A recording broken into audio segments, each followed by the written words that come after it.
Good afternoon. Good afternoon. Happy Saturday. This is the rescheduled broadcast of When Life Needs a Detox. My name is Carol White, and I am your life detox strategist. I want to thank you guys for being so patient with me, given my issues with my webcam on Thursday. We have everything figured out. So, Lord willing, and the creek don't rise, we won't have this particular issue to deal with again. I'm going to get started because number one, there's a lot of information to cover. And number two, there's no air in my home. My central air is on the fritz. My guy, my go-to is under COVID quarantine. And I'm sweltering. So let's get started. Now, this is the rise, fall, subsequent rise and falls of the Ku Klux Klan, part two. Now, last week we talked about the Ku Klux Klan's origins in the South during the Reconstruction. Now, somewhere around 1980, between 1970 and 1980s, they began to have a decline in membership because they were under federal investigation and they were being charged on federal statutes. It wasn't until 1982 that a federal judge said that no, you can't charge them federally if all they did was all it did was happen in one particular state. There was no way to show that they were all connected. So they just said, since there's no real connection from state to state, you have to handle it on an individual state basis. And it did decline because also you have to understand that the Klan was made up of dysfunctional, disassociated, disheartened people who on a normal day were not going to follow rules and regulations. So this is how the first rise and fall of the Ku Klux Klan happened. But then there was a resurgence. In 1915, there was a movie called The Birth of a Nation. And it basically glorified the actions of the Ku Klux Klan by having a black male following a white woman through the woods, and she jumped to her death. And the Klan went after the black man and hung him. So this showed the Klan protecting the sanctity and chastity of the white woman. And that started the resurgence, but it was actually very, very slow. Let me get I don't want to tell you all the wrong things, so I have to get everything right. Now, the new Klan founder, which was in 1917, was a man named William J. Simmons. And what he did was he was actually able to join 12 different fraternal organizations and recruited them for the Klan. But now you also have to understand it didn't work right away. Their membership didn't grow right away.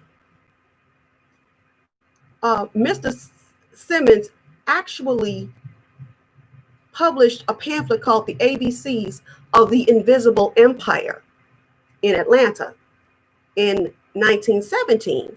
And it actually gave the Klan's goals, shielding the sanctity of the home and to maintain the chastity of womanhood, i.e. white womanhood, to maintain white supremacy, to teach and faithfully inculcate a high spiritual philosophy through exalted ritualism, and by a practical devotedness to conserve, protect, and maintain the distinctive institutions, rights, privileges, principles, and ideals of a pure Americanism. Now, when they start talking about faithfully inculcate spiritual philosophy, you have to understand this. The Klan was majority Protestant, white Protestant. And although the Protestant church never came out and said, we support the Klan, any meeting that you went to where the Klan had speakers, they were all Protestant ministers. So if you, as a church organization nationwide, did not tell your ministers, we don't support the Klan, and you allowed them to speak to the Klan in support of the Klan, you support the Klan. Now, that's my personal opinion. This is not fact, it's an opinion. But if it walked like a duck, I'm just saying. Now, as he's trying to get this started in 1917, Mr. William J. Simmons, he was not getting a whole lot of success recruiting these members, even after he joined these 12 different fraternal organizations. So what did he do? He hired publicists. I kid you not, he hired publicists. He hired, I have their names here somewhere, I'm sorry. But now what they did was they actually promoted from 1917 to 1920 until, I'm sorry, they started in 1920. I'm just getting really, really hot, y'all, I'm sorry. But they produced publications for national circulation. One of them was Searchlight, the other was the Imperial Nighthawk, and the Courier. So what they did, they publicized and they promoted the Klan as this organization dedicated to the purity and the sanctity of white womanhood. They fought against prohibition. They made white supremacy sound like such a wonderful thing. And you have to understand this. During the Great Migration, it wasn't just blacks coming from the South to the North. It was also poor white Protestants coming into the North, into the Midwest. They're disjointed, they're dysfunctional, they're displaced. They needed something to hold on to. The Klan gave them something to hold on to. They did. By hitting all of their pain points, being, displaced, having jobs go to blacks or immigrants when they should stay with all the wonderful white folks. That's the best way I can put that, y'all. And fighting against prohibition, fighting against the Roman Catholic Church, fighting against Jews, fighting against immigrants. They hit all of the pain points. These people are taking things from you. These people are trying to make your life terrible. These people are going to ruin the America you love. They got memberships in the droves because once these people moved to the Midwest, the Klan followed. There was such a profound number of members in the Midwest: Detroit, Indiana, Chicago, Ohio. These places had large Klan membership. As a matter of fact, the Klan membership at one point in the 1920s was estimated to be anywhere from 4 million to 6 million members nationwide. They even had the Klan in California, Tulsa, Oklahoma, Florida. We know all the southern states had it, but it was spreading and it was nationwide. They had women's auxiliary groups.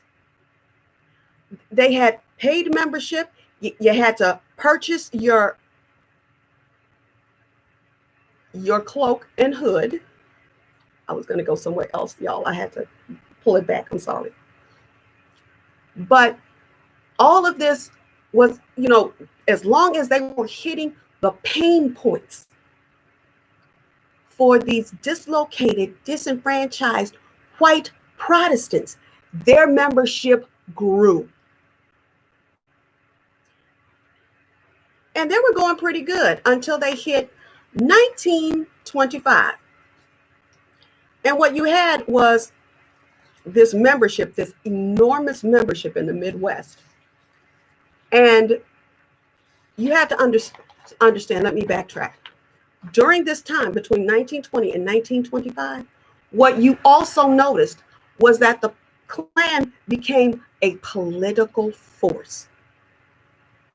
Once you hit the pain points,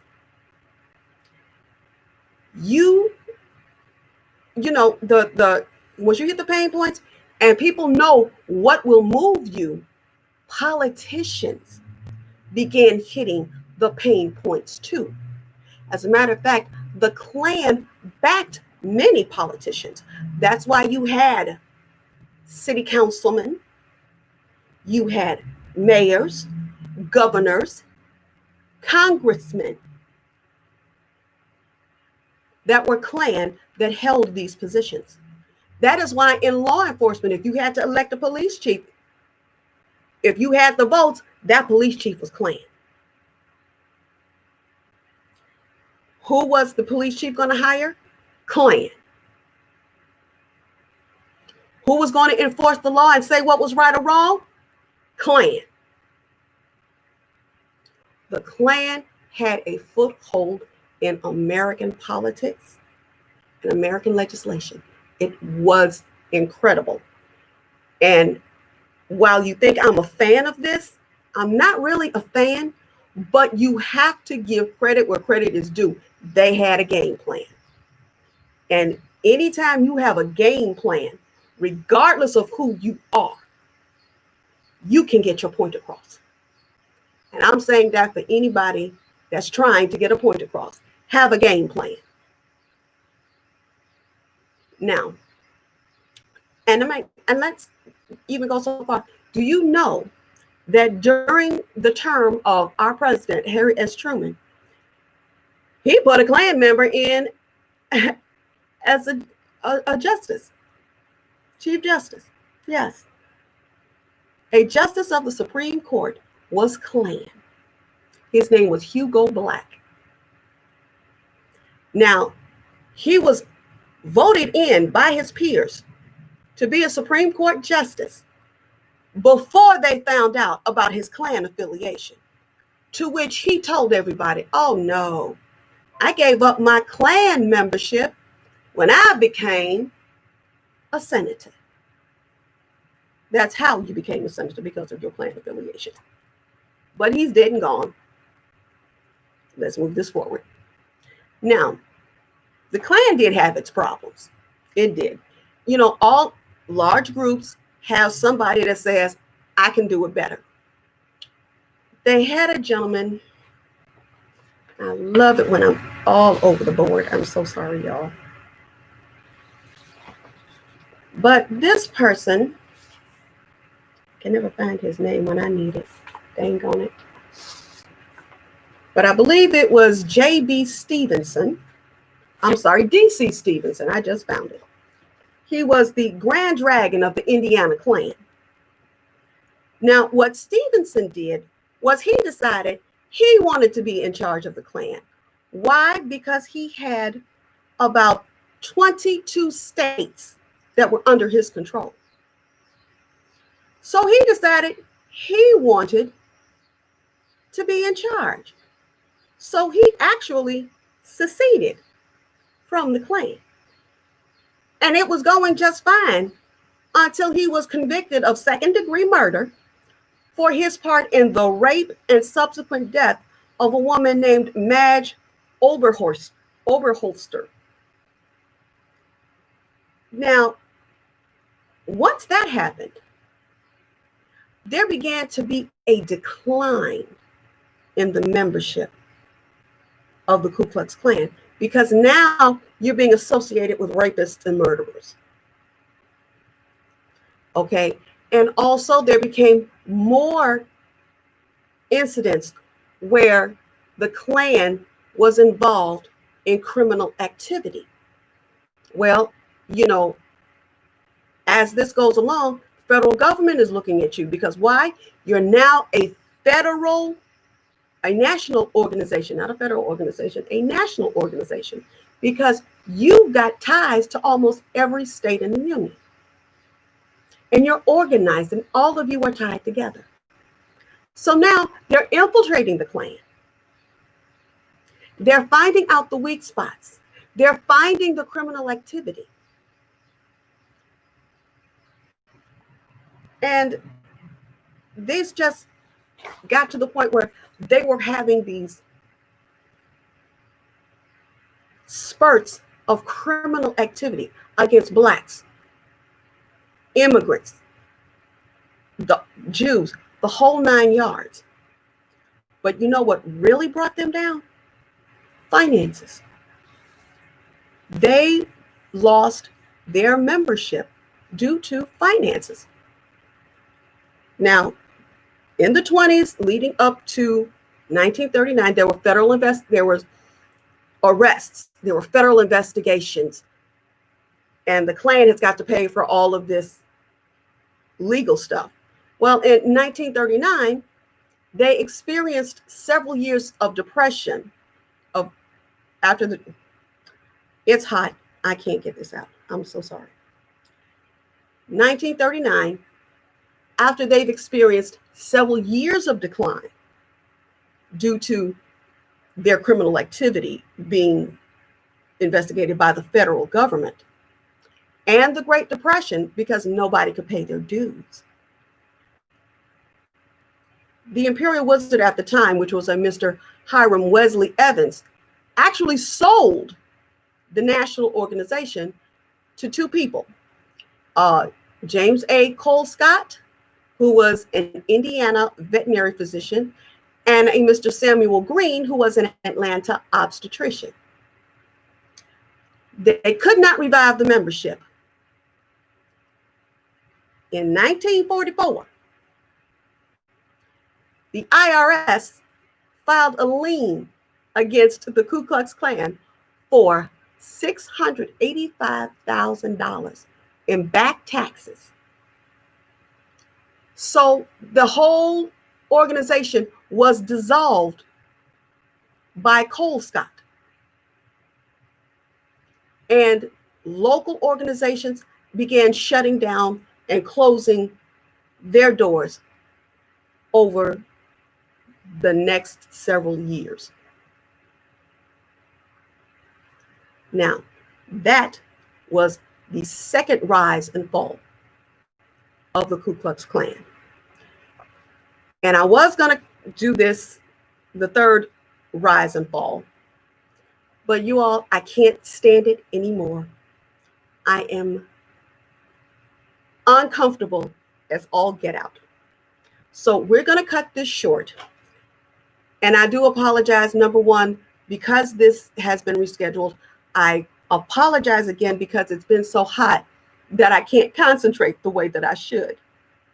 But we're going to pick this up on Thursday, July 23rd at 8 a.m. Hopefully it will be less hot. It will be comfortable. I will not need to keep wiping myself. I will not need to stutter. Thank you all so much for being part of the rescheduled broadcast of When Life Needs a Detox. My name is Carol White. I am your life detox strategist. If your air is working, sit down, be comfortable. Don't move a muscle. If your air is not working, find a fan, find a bucket of ice, find a bathtub of ice, because I'm about to. I love you all to the moon and back, and we will talk to each other on Thursday, July 23rd, 2020 at 8 a.m. I'll see you then. Bye-bye now. Whew.